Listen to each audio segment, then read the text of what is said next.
What's going on, internet? It is the Masked Man here again. That is me. And if you don't know what the Masked Man means, the Masked Man means I say shit so real I should be wearing a mask, but I'm so gangster that I don't have to. Today I'm here with some viewer emails, and I may just condense the two emails into one video instead of making two separate videos. I knock out both in one shot because they kind of go hand in hand with each other. Okay, here's the first email. Hello, Mr. Maskman, back with another topic, and this topic pertains to single parent households in the black community. Much of the criticism online is directed at the women for making bad choices and men getting pregnant before they are able to support a child, or denying the father of the children accessibility to them. First, what are your thoughts on this? Are black women primarily responsible? Um, I would say black women have all of the power in this situation with kids, and it's because there's been a breakdown in the family structure that women feel like they're entitled to treat men the way that they want to treat them. Now, I don't have a baby mama and I don't get out much, but I hear the stories of how women mistreat men with kids, and it's just unfair. Women should take any and all steps so that their child will have the best relationship with their children, with the father. And a lot of women don't go through that. They just send it right to child support, get the courthouse involved, and they have no respect for the fact that this is probably doing more harm than good. But I'm not going to say all women, but a lot of women with kids put men through unnecessary trials and tribulations just for petty reasons.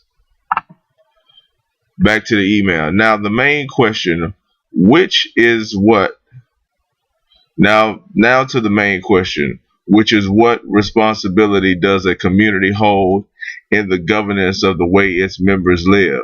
Example, some communities are strictly for retired citizens, so you can't live there if you aren't a senior.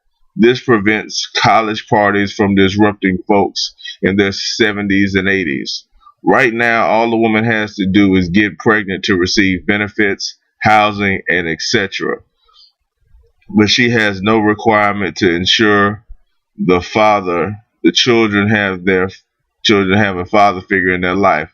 Men, on the other hand, are forced to pay child support without any guarantee of being able to see or raise their children. Okay, let me deal with that. I don't know if you can legally, hold on. My alarm's going off. Hold on. I'll be right back.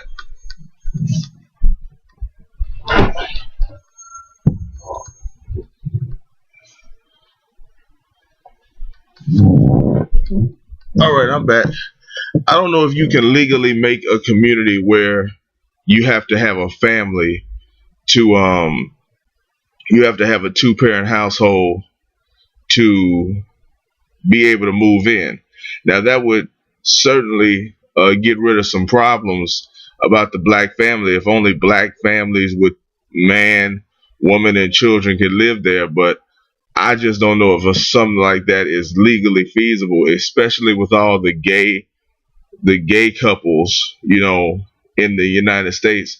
They're not gonna stand for a man, woman, and child community. I don't think, because if they got a problem with bathrooms, you think they're gonna allow a sit back quietly while a man, woman, and child community is going on? Now they're gonna give that community hell, right or wrong. So I don't think that's likely or feasible. Back to the email. I don't see this problem being solved by courts or politicians. I don't either. I don't think the court. I think there needs to be a grassroots movement to get this thing to stop. But in order in order to get there, you have to change people's minds about what the responsibility of the woman is with this situation, because the men are already behaving in a way that's productive. So many men care about their kids. So many men want to be in their children's lives, and the woman that they've knocked up makes it difficult for them. So men are choosing the wrong women to impregnate, because they're choosing women who don't want to work with them hand in hand. So back to the email. So is there a way communities can police their own, such that children grow up with both a male and female guardian? If you own an apartment complex, for example, can you deny rent to single parent households, or would that be too controversial? Can any consequence be established, or any system be set to incentivize couples to raise kids and not single parents? I hope this email doesn't sound too harsh. If so, I apologize. This is not the intent. But is there a way to slow the growth of tradition of a single mother? But is there a way to slow the growth and tradition of single parent households at the community level? Thanks. I think you have to do a grassroots movement. I think you have to get into shaming, because nobody feels shamed of their actions anymore.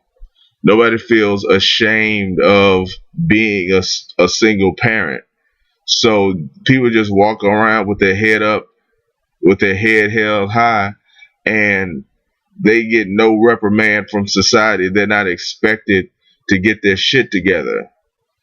So I think the only way you can do it is just hold people's feet to the fire. But a top down thing, like an exclusive community that's exclusive to families, whole families, I think you're gonna have hell with that. I think you're gonna have a lot of problems with that. But what do I know? I'm just a regular guy doing YouTube videos. Let's get into his second email. Hashtag nameless. Follow, hey Mr. Maskman. Follow up email. This is on political correctness. I sent a message about single parent household, and it's easy for topics like that to nosedive into controversy. What I mean is, those raised in single parent homes can be defensive and protective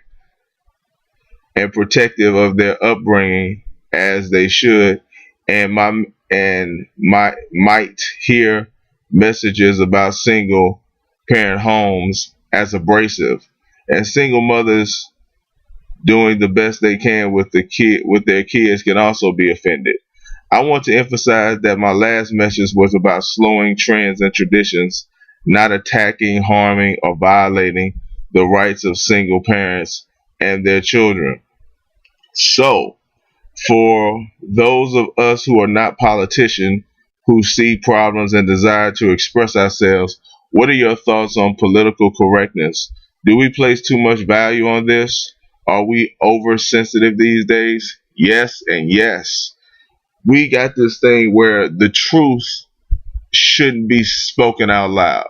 You can say any dumbass thing you want on social media, on Facebook or Twitter, and they'll let that slide. That's fine. But if you start saying some real truth shit, if you start saying that, then people are like, why you had to say that? He and his feelings. Why you gotta bring that up? Why you gotta talk about that? Anytime you talk about some true shit, some real shit, they want you to shut up and keep that shit private. But if social media is gonna be this big, if social media is gonna have such an impact, then social media has to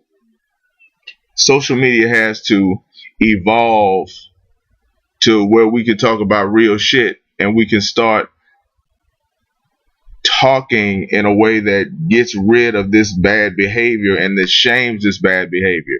Just like I said earlier about the last email, shaming has to come back, and we got to make people feel ashamed again, and Political correctness is just something that stops you from saying something in the truest possible way that you can say it. It halts truth in its truest form. So I don't agree with political correctness. I think you got to say things as they are. Nobody was being politically correct with me when they walked up a few days, about a week ago, and told me my breath stank. I got to take these pills for bipolar, a condition I do not have, by the way. And my breath be humming, my breath is kicking, and nobody would tell me except some nigga who didn't even know me. So we take political correctness, and we take being safe a little too far in our society. You recently made a video in which you took a, hold on, I'm reading, y'all. I'm reading.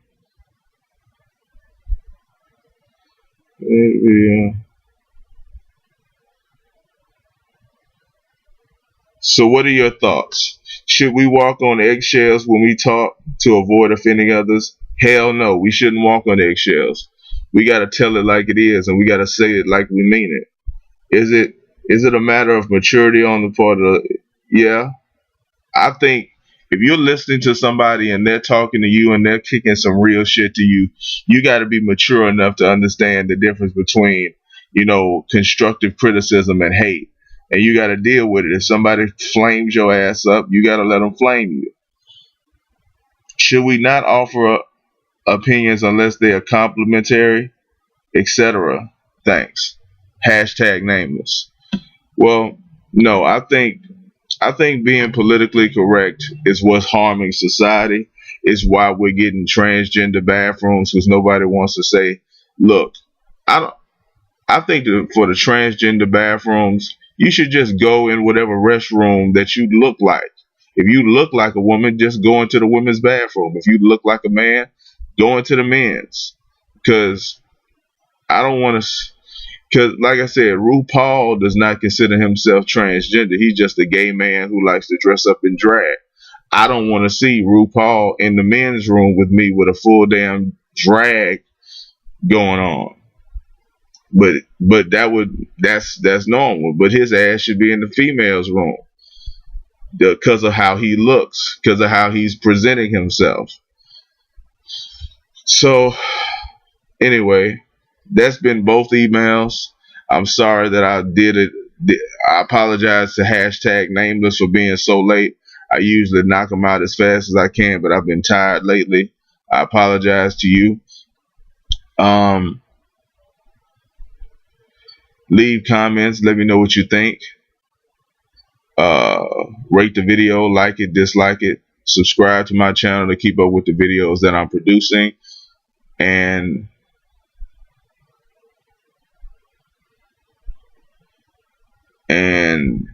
if you have a question for me, you can email me at TheMrMaskman@gmail.com.